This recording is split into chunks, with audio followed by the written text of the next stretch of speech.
Hello friends, very good evening. दोस्तों, आज हम बात करेंगे एचपी इकोनॉमिक सर्वे का 6th chapter, that is price movement and food management. Last lecture में जो 4th लेक्चर था उसमें हमने सस्टेनेबल डेवलपमेंट गोल समझे थे, और उसके बाद जो 5वां लेक्चर था उसमें हमने जो इंस्टीट्यूशंस हैं यहाँ पे बैंकिंग सेक्टर में उनकी बात की थी। तो आज जो है ये प्राइस मूवमेंट के बारे में समझ लेते हैं। देखो, ये प्राइस का बिहेवियर आपको यूजुअली पता है कि डिमांड सप्लाई बेस पे ये चलता है। तो हिमाचल की जो इकोनॉमी है वो यूजुअली अदर इकोनॉमीज की तरह जो है वो कंजम्पशन बेस्ड इकोनॉमी है। ठीक है, कंजम्पशन उतनी ही होती है जितनी की यहाँ पे डिमांड होगी, जो कि एक इकोनॉमिक्स का एक सिंपल सा लॉजिक है कि डिमांड जितनी है उतना ही यहाँ पे कंजम्पशन होगा। और जो प्राइसेस है यहाँ पे, जो रेट्स हैं, वो प्राइसेस रेगुलेट करते हैं डिमांड और सप्लाई के कॉन्सेप्ट में। डिमांड और सप्लाई का कॉन्सेप्ट, ये कॉन्सेप्ट आपको क्लियर होगा डिमांड एंड सप्लाई का। ये डिमांड होगी, सप्लाई होगी, और ये प्राइस हो गया। अगर डिमांड ज्यादा है और सप्लाई कम है तो प्राइसेस भी ज्यादा होंगे, और अगर डिमांड कम है और सप्लाई ज्यादा है तो जब वस्तु ज्यादा है और उसकी डिमांड कम है तो उसके प्राइस भी नीचे जाएंगे। तो ये डिमांड सप्लाई का जो कॉन्सेप्ट है, इस तरह से इकोनॉमी चलती है, और कंजम्पशन बेस्ड यहां पे इकोनॉमी है। ठीक है, अब यहां पे कंजम्पशन बेस्ड इकोनॉमी है, डिमांड सप्लाई का कॉन्सेप्ट है, तो कहीं ऐसा ना हो जाए कि जानबूझ के उस सप्लाई को जो है वो रोक दिया जाए। क्योंकि ऐसा भी हो सकता है ना, मैंने आपको कहा कि अगर सप्लाई कम है और डिमांड ज्यादा है तो मतलब प्राइस भी ज्यादा होगा। तो ऐसा हो सकता है ना कि ये जो सप्लाई है इसको जानबूझ के कम किया गया हो, कि जहां से हिमाचल में प्याज आ रहा है या कोई और कमोडिटी आ रही है, हो सकता है कि उसकी होर्डिंग हो जाए, उसको कहीं पे बंदा 2 नंबर से स्टॉक कर ले, तो जानबूझ के सप्लाई कम की जा सकती है जिसकी वजह से मार्केट में दाम बढ़ाए जा सके। तो ऐसा ना होना चाहिए, उसके लिए हिमाचल सरकार में बहुत सारे एक्ट्स हैं। तो जितनी एक्टिविटीज हैं, जैसे होर्डिंग हो गई या प्रॉफिटेरिंग हो गई, इस तरह से इलीगल तरीके से कोई प्रॉफिट कमाने की अगर कोशिश कर रहा है तो दैट इज प्रॉफिटेरिंग। होर्डिंग है, प्रॉफिटेरिंग है, ऐसी कोई भी अगर इलीगल एक्टिविटी कोई करता है तो उसके खिलाफ जो है यहाँ पे मुकदमा दर्ज हो सकता है। ठीक है, तो टाइम टाइम पे जो है ये एचपी गवर्नमेंट इसके ऊपर ध्यान रखती है कि कहीं कोई ऐसी होर्डिंग या ऐसी कोई एक्टिविटी तो नहीं हो रही है। अभी मैं आपको एक करंट अफेयर में इससे रिलेटेड एक पॉइंट बताता हूं, आपको एग्जाम के लिए इंपॉर्टेंट हो सकता है ये। 13 मई को केंद्रीय सरकार ने ये कहा, क्योंकि उस टाइम जब ये कोरोना, अभी मार्च में तो इतना ज्यादा नहीं था, लेकिन एक माहौल बनने लग गया था कि कोरोना जो है यहाँ फैलेगा, 100 के आसपास यहाँ पे केसेस थे। तो उसी समय यहाँ पे जितने सैनिटाइजर होते हैं, जो हैंड सैनिटाइजर है, फेस मास्क हो गए या N95 जो फेस मास्क है, तो ये सब जो है आउट ऑफ स्टॉक यहाँ पे हो गए। लोगों ने आउट ऑफ स्टॉक करना शुरू कर दिए कि जैसे मार्केट में और ज्यादा डिमांड बढ़ेगी तब इनको ऊंचे दामों में बेचा जाएगा।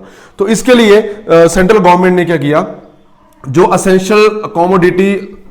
असेंशियल सर्विसेज मैनेजमेंट एक एक्ट है, तो उसमें ये 1968 का एक एक्ट है, तो उन्होंने कह दिया कि जो सर्जिकल मास्क है, जो नॉर्मल, जो आप यूजुअली हम जो मास्क यूज करते हैं, होता तो सर्जिकल है, लेकिन आजकल कोरोना के चक्कर में मोस्टली लोग जो है यूज कर रहे हैं, तो नॉर्मल जो सर्जिकल मास्क है या N95 जो मास्क है, जो थोड़ा और वेल प्रोटेक्टेड है, और इसके अलावा जो है वो हैंड सैनिटाइजर हो गए, तो ये चीजें मार्केट में आउट ऑफ स्टॉक होने लगी। तो सरकार ने इनको एसेंशियल कमोडिटी का नाम दे दिया ESMA एक्ट में।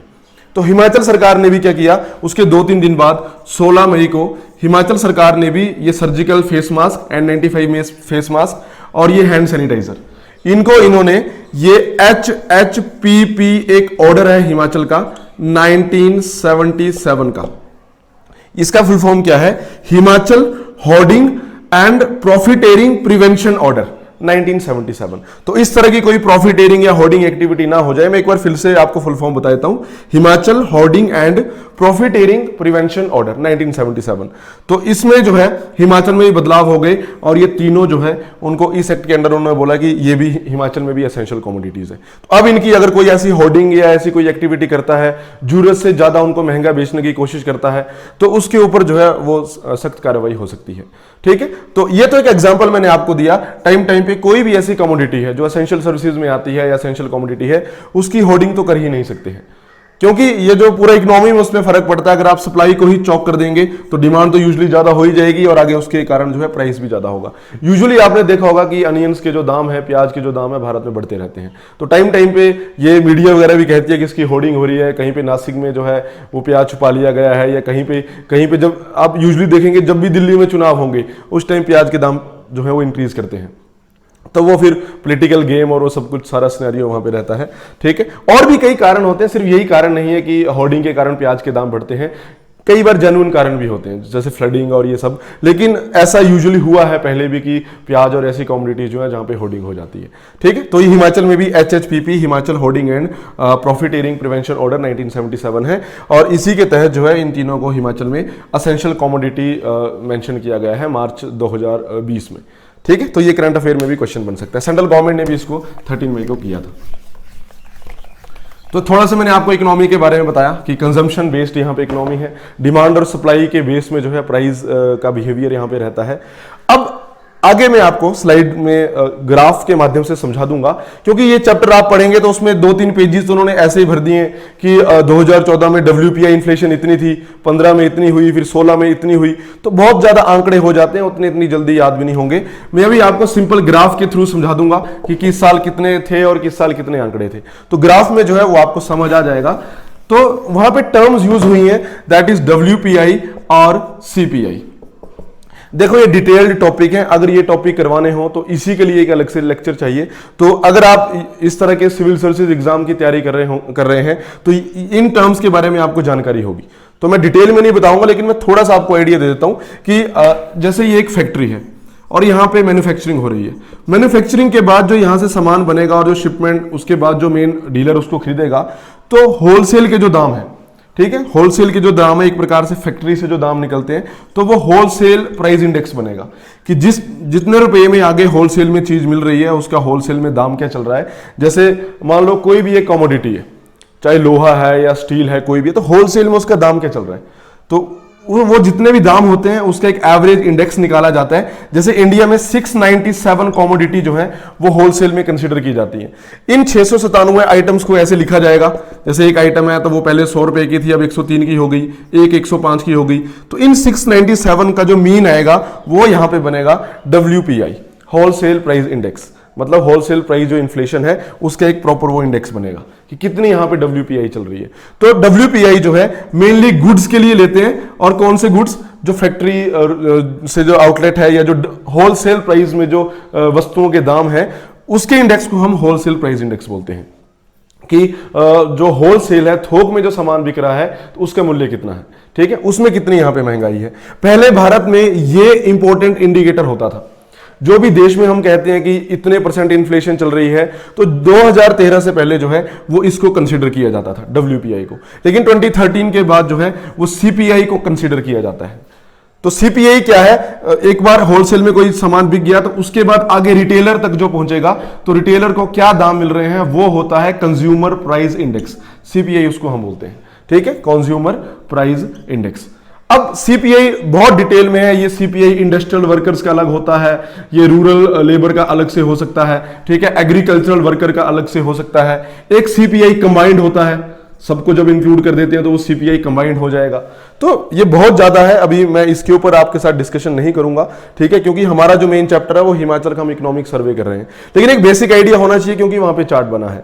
तो CPI जो है, CPI में अलग अलग कमोडिटीज होती हैं। रूरल एरिया में बात करूं तो लगभग 448 कमोडिटीज ली जाती हैं, अर्बन में बात करें तो 460 के आसपास ली जाती हैं।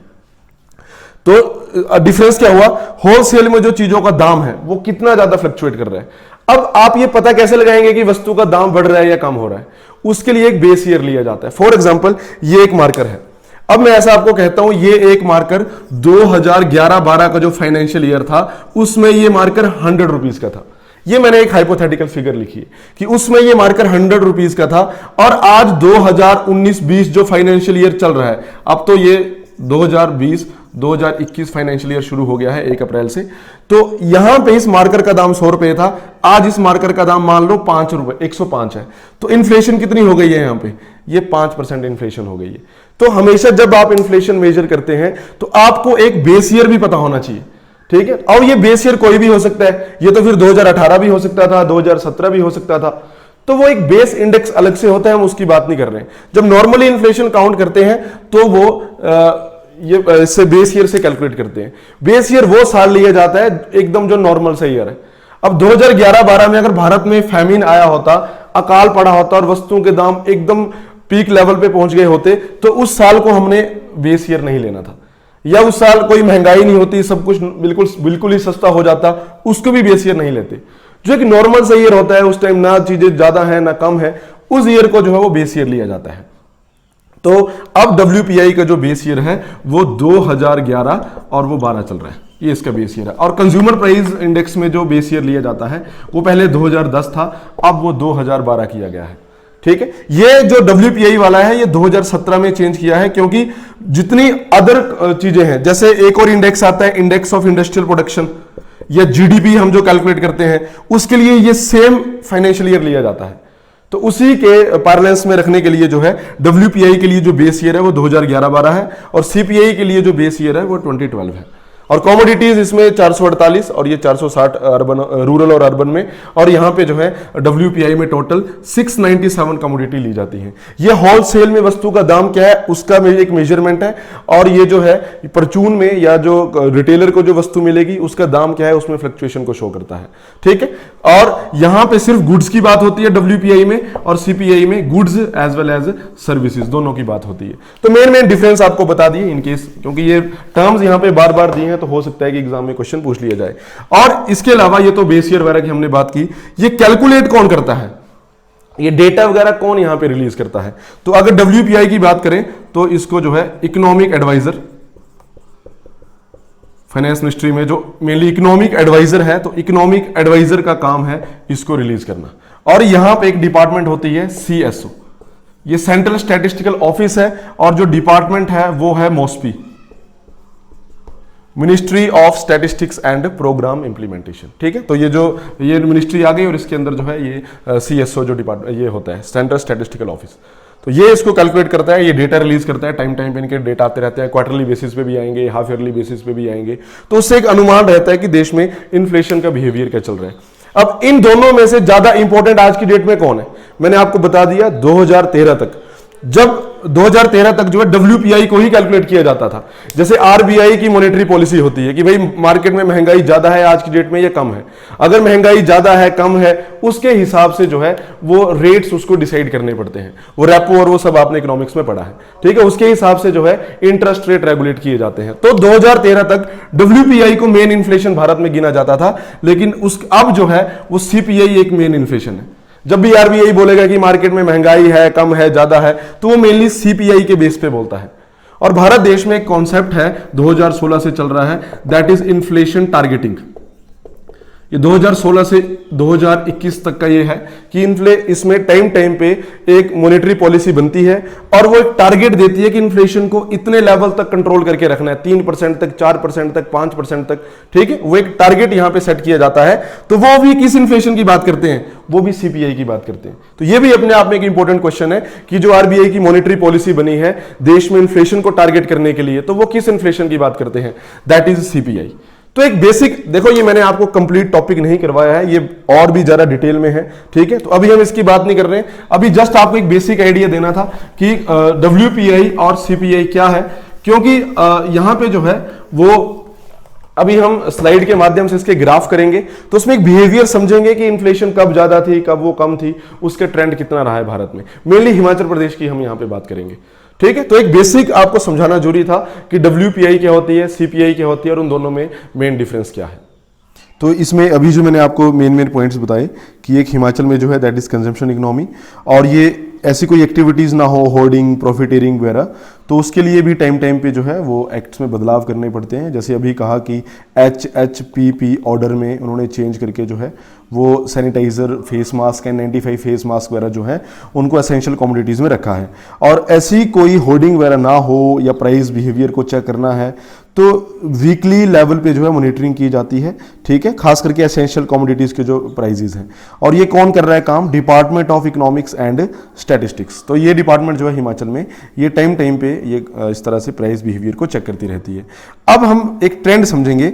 अभी मैंने आपको बताया कि WPI CPI इन्फ्लेशन क्या होती है, तो मेरा बताने का पर्पस यही था ताकि अब मैं उन टर्म्स को यूज़ करूँ, यहाँ पे उनका नाम यूज़ करूँ तो आपको क्लियर हो जाए। जैसे WPI इन्फ्लेशन और ये है CPI इन्फ्लेशन। CPI बहुत अलग अलग होती है, जैसे रूरल लेबर अलग होती है, एग्रीकल्चरल वर्कर अलग होती है, इंडस्ट्रियल वर्कर अलग होती है। तो यहाँ पे ये कंबाइंड है, CPIC कंबाइंड। नीचे आंकड़े आपको अलग से भी मिलेंगे इस टेबल में। अब देखो बहुत सारे हैं, इतने सारे आपको याद नहीं होंगे, बस आप 2018-19 का देख लेना कि WPI 4.7 थी और 2019-20 में जब तक ये सर्वे तैयार हो रहा था, दिसंबर तक का आंकड़ा है, तो इतना नीचे चली गई थी 1.5। तो WPI में जो है एक डिक्रीज देखने को मिला है।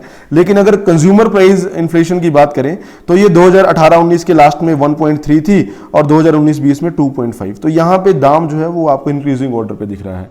और मेनली ये जो है ये वेजिटेबल्स वगैरह के दाम बढ़े थे, तो उसके कारण ये जो है ये हुआ CPI वाला जो ट्रेंड है। तो ज्यादा कुछ नहीं, बस ये आंकड़े आपने देख लेने हैं कि उस टाइम कितना था और जिस साल का ये सर्वे है उसमें कितना है, 2.5। नीचे यहाँ पर्टिकुलरली भी, क्योंकि ऊपर ग्राफ में अगर आपको कई बार ये अलाइनमेंट इसकी सही नहीं होती है ग्राफ में, तो यहाँ पे तो एग्जैक्टली ईयर वाइज ईयर लिखा है कि WPI का आप ट्रेंड 2015 से, क्योंकि अब ये सर्वे है तो यहाँ सब कुछ डिटेल में लिखा जाता है, इतने ज्यादा नहीं आपको याद करने हैं, बस आपको लास्ट ईयर का और इस ईयर का, ये दोनों जो है यहाँ पे ग्राफ में भी है। देखो ये 4.7 है और ये जो है 1.5 है, तो यहाँ पे ये 4.7 और ये 1.5। ये P मतलब टिल प्रेजेंट, जब तक ये सर्वे बन रहा था, ये प्रेजेंट फाइनल ईयर का। देन CPI कंबाइंड देखें, जो भी ऊपर ग्राफ में बताया, इसमें इंक्रीज देखने को मिला। ये देखो इंक्रीज है और यहाँ पे डिक्रीज है। तो इंक्रीज मेनली ये वेजिटेबल वगैरह के दाम बढ़े थे, उसके कारण ये इंक्रीज देखने को मिला है। ये इंडस्ट्रियल वर्कर, एग्रीकल्चर लेबर, ये स्पेसिफिकली देखने की जरूरत नहीं है, लेकिन फिर भी आप एक नजर मार सकते हैं। इतना नहीं, इतना डिटेल में नहीं, फिर क्वेश्चन बनता है। अब नेक्स्ट जो है इसमें, यहां हिमाचल में जो डिपार्टमेंट है, food civil supply and consumer affair department, जो बोल्ड में है वो आपने ध्यान रखने। देखो इस डिपार्टमेंट का काम क्या है कि जो एसेंशियल कमोडिटीज हैं या जो कंज्यूमर रिलेटेड कमोडिटी हैं, उनका जो है उनका टाइम पे जनता तक उनकी सप्लाई पहुंचनी चाहिए, ठीक है। और वो सप्लाई जनता को कहां से पहुंचती है?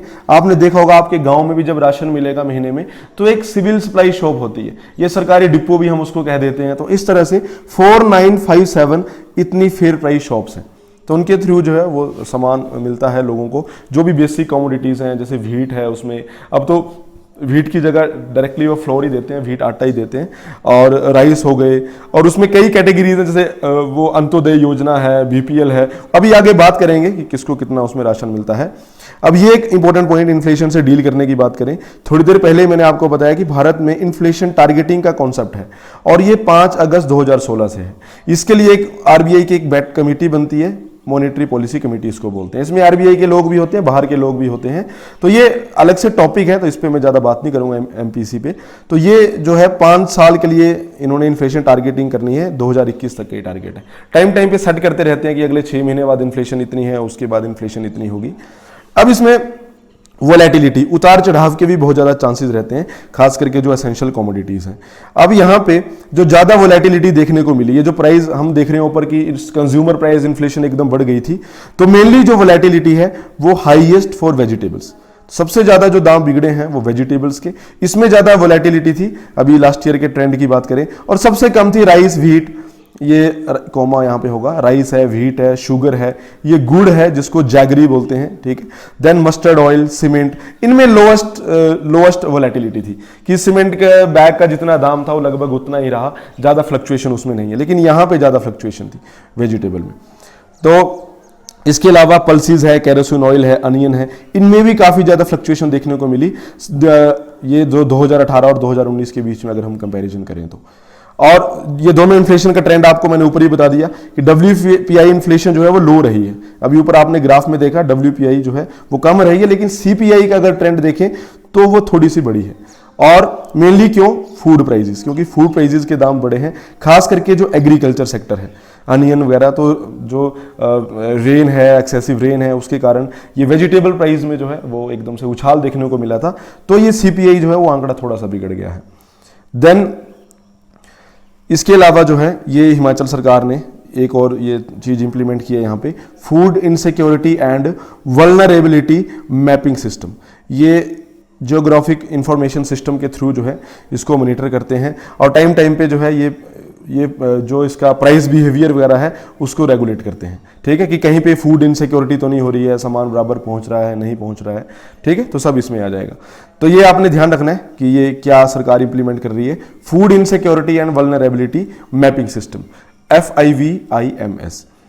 अब इसमें नेक्स्ट आता है food security and civil supplies. ये अब हम बात कर रहे हैं जो सरकारी, आपने देखा होगा आपके गांव में भी जो सरकारी राशन की दुकान होगी वहां जो सामान मिलता है, तो अब उसकी पर्टिकुलरली बात कर रहे हैं। इसमें देखो अलग अलग कैटेगरीज यहाँ पे हैं। एक तो पॉवर्टी एलिवेशन प्रोग्राम सरकार ने बहुत चलाए हैं, गरीबी उन्मूलन के प्रोग्राम चलाए हैं, उसके लिए टीपीडीएस एक कॉन्सेप्ट है, टारगेटेड। देखो पीडीएस तो है ही है, ये तो पब्लिक डिस्ट्रीब्यूशन सिस्टम है, लेकिन पब्लिक डिस्ट्रीब्यूशन सिस्टम में भी अंदर एक टारगेटेड वर्ड है, तो टारगेटेड पब्लिक डिस्ट्रीब्यूशन सिस्टम की जिसको देना है सिर्फ उसी को टारगेट करना है, ठीक है। तो अभी समझेंगे कैसे। इसमें एसेंशियल कमोडिटी जैसे व्हीट हो गई, और व्हीट, अब व्हीट तो नहीं दिया जाता यूजुअली, व्हीट आटा जो फ्लोर है वो दिया जाता है, राइस है, शुगर है, ठीक है। और कितनी फेयर प्राइस शॉप्स हैं अभी भी आपको बताया 4957। अब जो ये आइटम्स डिस्ट्रीब्यूट की जाती हैं एसेंशियल आइटम, ये दो कैटेगरी में दी जाती हैं।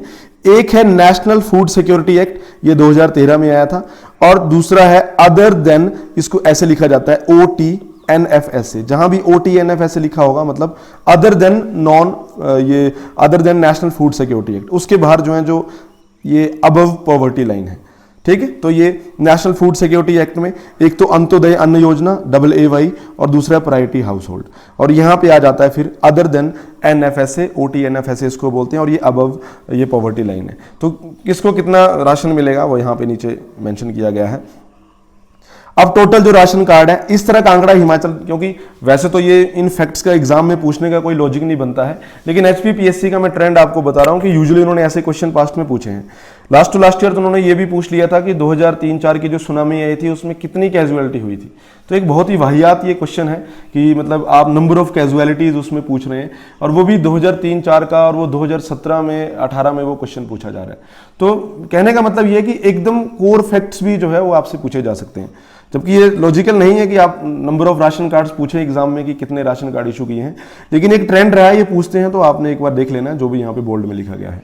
तो इतने राशन कार्ड्स हैं और इतनी पॉपुलेशन को वो कैटर करते हैं, ठीक है, प्रॉपर डिजिटाइज रिकॉर्ड से, और ये इतनी फेयर प्राइस शॉप, ये तो बार बार आपको बता रहा हूँ। ये जो फेयर प्राइस शॉप है इसमें इंक्लूडिंग सब कुछ है।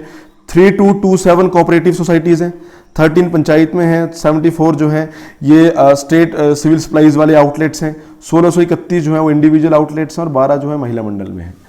अब देखो कितना मैट्रिक टन कमोडिटी डिस्ट्रीब्यूट हुई है। ये 2019-20 फाइनेंशियल ईयर की बात कर रहे हैं, और दिसंबर 2019 तक का ही आंकड़ा है, क्योंकि सर्वे भले ही मार्च में रिलीज हुआ लेकिन दिसंबर 2019 तक का ही इसमें आंकड़े रहते हैं। तो सबसे ज्यादा जो डिस्ट्रीब्यूशन है व्हीट का है, ये मीट्रिक टन में है। आप आइडिया लगा लो, एक मीट्रिक टन 1000 किलोग्राम के बराबर होता है, तो ये इसको इंटू 1000 आप कर लेंगे तो कितना ज्यादा हो जाएगा। इतना व्हीट जो है यहाँ डिस्ट्रीब्यूट किया गया है, तो ये देख लेना है कि सबसे ज्यादा व्हीट में है। उसके बाद जो है ये व्हीट आटा जो प्रोसेस्ड है, जो ये फ्लोर है, तो उसमें दिया गया। तो ये इतना ज़्यादा भी जरूरी नहीं है आंकड़े वगैरह, लेकिन वो सर्वे में दिए हैं टेबल, तो थोड़ा एक नज़र आपने मार लेनी है। नेक्स्ट अब इसमें बात करते हैं राशन कहाँ पे कितना दिया जाता है, ये TPDS वगैरह में। जैसे पल्सेस हैं, आप यूजुअली आपको एक प्रैक्टिकल एक्सपीरियंस होगा, अगर कभी आप राशन की दुकान में गए होंगे, जो सरकारी राशन की दुकान होती है, तो वहाँ पे दालें 4 होती हैं, लेकिन आपको एक टाइम पे 3 ही चूज करनी रहती हैं, जबकि ऑप्शन 4 होते हैं। जो 3 आप चाहें वो ले सकते हैं। इनमें अब ये मैं एक एक करके एक्सप्लेन नहीं करूंगा, आप ये पूरा टेबल पढ़ लेना कि उड़द की दाल उसमें रहती है, जिसको यूजुअली हम माश की दाल बोल देते हैं, देन चने की दाल रहती है, मलका रहती है, और मूंग रहती है। तो इन 4 में से 3 जो है वो चूज करनी रहती है, और प्राइस आपको मार्केट से कहीं ज़्यादा सस्ता मिलता है, क्योंकि सब्सिडाइज्ड रेट है गवर्नमेंट के। तो ये 55 रुपये जो है उड़द की दाल के, दाल चना के जो है 40 रुपये, मलका के 40 हैं, मूंग साबुत के 55 है। तो ये इसी में जो है पल्सेस वगैरह, क्योंकि पल्सेस जो है वो प्रोटीन, इसमें ये प्रोटीन की रिक्वायरमेंट को पूरा करती हैं, तो इसलिए जो है पल्सेस भी डिस्ट्रीब्यूट की जाती हैं। एडिबल ऑयल भी देखा होगा, रिफाइंड भी दिया जाता है, सरसों का तेल भी दिया जाता है। अब वो किस में कितनी क्वांटिटी दी जाएगी सब यहाँ पे मेंशन है, कि कितने लोग हैं तो कितने दिए जाएंगे, 3 से ज़्यादा हैं तो कितने पैकेट दिए जाएंगे, और इस तरह उसका दाम लगेगा। अब ऐसे क्वेश्चन मैं नहीं समझता हूँ कि ये एग्जाम में यहाँ से आएगा, ये जस्ट प्रैक्टिकल पर्पस के लिए आपके लिए। नमक की थैली भी वहाँ पे मिलती है, यूजुअली दूसरी जो नमक की थैली मार्केट से लेते हैं वो तो आई थिंक 19 या 20 रुपीज़ के आसपास होगी, लेकिन यहाँ जो है वो 4 रुपये के हिसाब से पड़ती है। अब अलग अलग दाम रहते हैं जो नेशनल फूड सिक्योरिटी एक्ट में, क्योंकि national food security act government ने 2013 में लाया था, और उसमें बोला था कि 1/3 पॉपुलेशन को कवर करेंगे, तो सारे नहीं कवर होते हैं नेशनल फूड सिक्योरिटी एक्ट में, ठीक है। जैसे अबव पॉवर्टी लाइंस वगैरह जो है वो कवर नहीं होते हैं। तो वहां पे 18 किलो व्हीट या आटा मिलता है, और इतने रुपए किलो के हिसाब से मिलता है, 8.60 के हिसाब से, और राइस जो है इतने हिसाब से मिलता है। तो ये तो हुआ जो other than non food security act में है। और जो NFSA में आएंगे, जैसे अंत्योदय, ये जो अंत्योदय अन्न योजना हो गई, ठीक है, BPL वगैरह, उनके लिए ज़्यादा मिलता है। नॉर्मली तो ये मिलेगा, लेकिन जो अंत्योदय योजना में आएंगे, जो नेशनल फूड सिक्योरिटी एक्ट के हिस्सा हैं, उनको तो 35 किलो ये फूड ग्रेन मिलते हैं। इन 35 किलो में 20 किलोग्राम जो है वो व्हीट रहती है जो 2 रुपए किलो के हिसाब से मिलती है, और 15 किलोग्राम जो है वो राइस मिलते हैं जो 3 रुपए पर केजी के हिसाब से मिलते हैं। तो ये डेटाज हैं, आप जस्ट नजर मार सकते हैं। आपको देखो ऐसी चीजें क्यों जरूरी होती हैं, क्योंकि मान लो आप मेंस का कोई आंसर लिख रहे हैं और वहां पे कुछ इस तरह से आपको क्वेश्चन आ जाता है जैसे पॉवर्टी पे या इस पे, तो आप मेंशन कर सकते हैं कि हिमाचल में भी ऐसी स्कीम्स चल रही हैं, इतना सस्ता अनाज मिल जाता है। तो अगर जो मनरेगा स्कीम सरकार की है, अगर कोई बंदा मनरेगा में काम कर रहा है और 100 दिन का रोजगार उसको सुनिश्चित है, तो आप आइडिया लगा लें कि अगर 200 के एवरेज में मैं आपको जो डेली वेज बता रहा हूं, अगर इतनी भी उस बंदे की जो है वो डेली वेज वहां पे है, तो साल का जो है लगभग वो 20,000 रुपए के आसपास कमा रहा है। और अगर वो इस तरह की स्कीम्स में आता है, अंत्योदय योजना में या बीपीएल में, तो ये रुपए जो है मोर देन सफिशिएंट है कि बंदा भरपेट खाना उसकी फैमिली खा सकती है। ठीक है, तो पॉवर्टी एलिवेशन प्रोग्राम पे कभी आपको आए या ऐसा कोई आप इंटरव्यू में है वहां पे इस तरह की डिस्कशन हो जाए, तो आप बोल सकते हैं कि इतना सस्ता जो है सब्सिडाइज राशन सरकार प्रोवाइड कर रही है। ठीक, तो ये इसमें लिखा गया है कि किसमें कितना दिया जाएगा। अंत्योदय के लिए बहुत ज्यादा, ये 35 kg है जिसमें व्हीट और राइस दोनों रहते हैं, और 2 रुपए किलो के हिसाब से व्हीट मिलती है और 3 रुपये केजी के हिसाब से जो राइस यहाँ पे मिलते हैं। और जो प्रायोरिटी हाउस होल्ड है उनके लिए अलग सिस्टम है कि एक सदस्य के लिए जो है 5 किलोग्राम मिलेगा, जिसमें 3 किलो गेहूं रहती है और 2 किलो राइस रहता है। रेट वो सेम ही है जो ऊपर अंत्योदय योजना में थे, लेकिन यहाँ वो 35 वाला हिसाब नहीं है, यहाँ पे वो मेंबर का हिसाब यहाँ पे रखा गया है। तो ये जो भी है आपने एक बार देख लेने, मैं एक एक सारे एक्सप्लेन यहाँ पे नहीं करूँगा। जैसे ये शुगर है तो चीनी भी वहाँ पे मिलती है, आपने देखा होगा। ये OTNFS से मतलब अदर देन जो नॉन फूड सिक्योरिटी एक्ट है, तो उनका जिनके पास ये उस एक्ट से जो बाहर आते हैं तो उनको 24 रुपये केजी के हिसाब से मिलती है, लेकिन जो NFSA में आते हैं उनको जो है 13 रुपये केजी के हिसाब से मिलती है। तो दोनों के लिए जो है वो प्राइसेस अलग अलग होते हैं। अब जो ऐसे इनएक्सेसिबल एरियाज हैं, जैसे मान लो मैं काजा की बात करता हूँ। काजा एक बहुत ही खूबसूरत जगह है, कभी आप जाएंगे लाहौल स्पीति में बिल्कुल लास्ट में जो है काजा पड़ता है, तो एकदम से वो जैसे आपको पूरा लगेगा कि अगर आप गर्मियों के दिनों में जाएंगे तो डेजर्ट जैसी फीलिंग आपको आएगी। जो रास्ता है स्पीति नदी बह रही है, एकदम डेजर्ट टाइप आपको लगेगा। लेकिन जब ये शहर आप पहुंचेंगे तो बिल्कुल खूबसूरत सा शहर है, पहाड़ियों से घिरा हुआ है।